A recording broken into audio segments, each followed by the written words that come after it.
Hello friends, welcome back to my channel. मित्रों, मैं ये आप लोगों से कहना चाहूँगा कि हमारे इस वीडियो को देखने के बाद आप इसे लाइक, सब्सक्राइब और शेयर अवश्य करें। मित्रों, आज हम बात करेंगे कि संसार में प्रेम कैसे फैलता है और स्वार्थ का विलुप्त होना ही प्रेम का प्रसार है।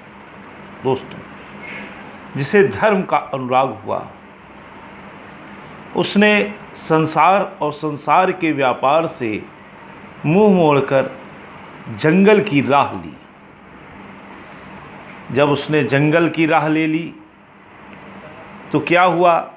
तपोवन आबाद हो गए। वास्तव में देखा जाए तो आज भी मोक्षार्थी जो मोक्ष प्राप्त करना चाहता है उसी धर्म तत्व पर अटल है। यहाँ तक कि महात्मा बुद्ध ने भी निवृत्ति को ही प्रधान रखा। और देखा जाए तो जैन मत में भी इसी मत की प्रधानता रही है। महात्मा बुद्ध भिक्षुओं के विहार बस्ती से दूर बने और वहाँ निर्वाण पद प्राप्त होने लगा। ईसाई धर्म में भी पोप का राजाओं पर आधिपत्य हुआ। आश्रम खड़े हुए और कलरजी लोग बस्ती से दूर जंगल में रहने लगे। इस्लाम ने भी यही शिक्षा दी कि दुनिया से दिल न लगाओ। शंकर, रामानुज, वल्लभाचार्य सभी निवृत्ति मार्ग के उपासक रहे। अगर देखा जाए तो इनका अनुसरण करते हुए यदि जो जन सामान्य था, जन साधारण, अगर ये भी उसी मार्ग पर चलने लगते तो आज संसार में मानव वंश मिट ही गया होता। लेकिन काम, क्रोध, मोह, लोभ, इन्होंने मोक्ष प्राप्त की निवृत्ति में सदैव बाधा डाली। अगर गौरव दिया जाएगा तो भगवान कृष्ण को ही उन्होंने निवृत्ति और प्रवृत्ति दोनों को संयुक्त कर दिया। कर्म करो लेकिन उसमें बंधो मत। कर्म बंधन नहीं है, कर्म से फल की आशा रखना बंधन है।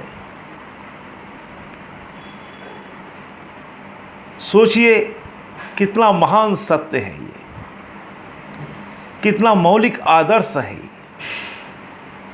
निवृत्ति स्वभाव से मेल नहीं खाती।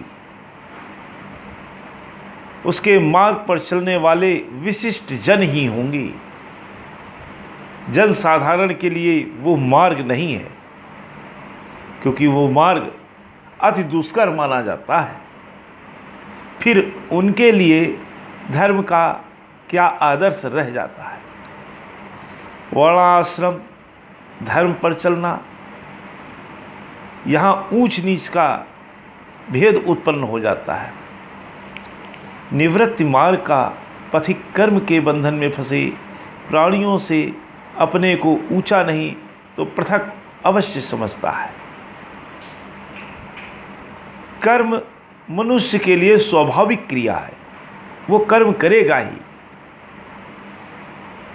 आंखें हैं तो देखेगा, पाँव हैं तो चलेगा, पेट है तो खाएगा।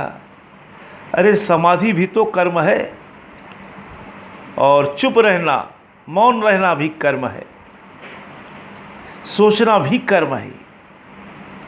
नित्य कर्म हो या निमित्त कर्म, आप कर्म के फंदे से नहीं निकल सकते। फिर कर्म सदैव बंधन ही क्यों।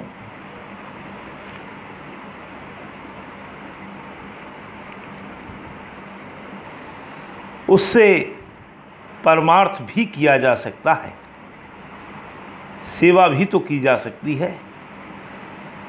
अगर देखा जाए तो तत्व यह निकला कि स्वार्थ भाव से कोई कर्म न किया जाए, बल्कि जितने भी कर्म हों वो यज्ञार्थ भाव से, निष्काम भाव से ही किए जाए। यहाँ कर्म का आनंद ही मिलता है, कर्म से उत्पन्न होने वाला दुख नहीं मिलता। लेकिन कर्मयोग के आदर्शों पर जमे रहना छोटी बात नहीं है। जंगल में समाधि लगाकर बैठ जाना उतना कठिन नहीं है जितना कर्तव्य की वेदी पर अपना बलिदान करना। संसार के उद्धार का एक ही उपाय है और वह है कर्मयोग।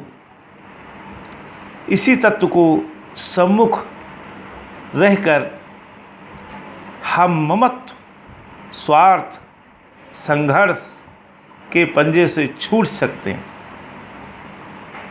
स्वार्थ का विलुप्त होना ही प्रेम का प्रसार है। उसी भांति जैसे अंधकार का हटना ही प्रकाश है। हिंसा और अप्रेम से दबा हुआ संसार पंगु हो रहा है, अपाहिज हो रहा है। आदि भौतिकवाद के धर्महीन तत्वों से संसार का उद्धार न होगा। उसमें अध्यात्मवाद की स्फूर्ति डालनी पड़ेगी। समाज में जो विषमता फैली हुई है उसका कारण यही है स्वार्थोपासना। जब तक कर्मयोग के तत्व व्यवहत न होंगे, संसार स्वार्थ के पंजे में दबा पड़ा रहेगा। कर्मयोग ही वह तत्व है जो स्वार्थ को मिटाकर परार्थ की ध्वजा फहराएगा। यूरोप में कांट, हीगेल, शापेनहावर आदि दार्शनिकों ने आध्यात्मवाद के बीज बो दिए हैं। अमेरिका में वेदांत तत्वों का जिस उत्साह से स्वागत किया जा रहा है, भारत के धर्मोपदेशकों और दार्शनिकों को वहाँ जो सम्मान हो रहा है, उससे अनुमान किया जा सकता है कि हवा का रुख किधर है। आध्यात्मवादी भारत अपने परलोक को ऐहिक स्वार्थ पर बलिदान नहीं कर सकता। वह आध्यात्मवाद से भटककर जा गिरा था, जिसके फलस्वरूप उसे 1000 वर्ष तक गुलामी करनी पड़ी। अब वह चेतेगा तो संसार को भी अपने साथ जगा देगा। जय माता की।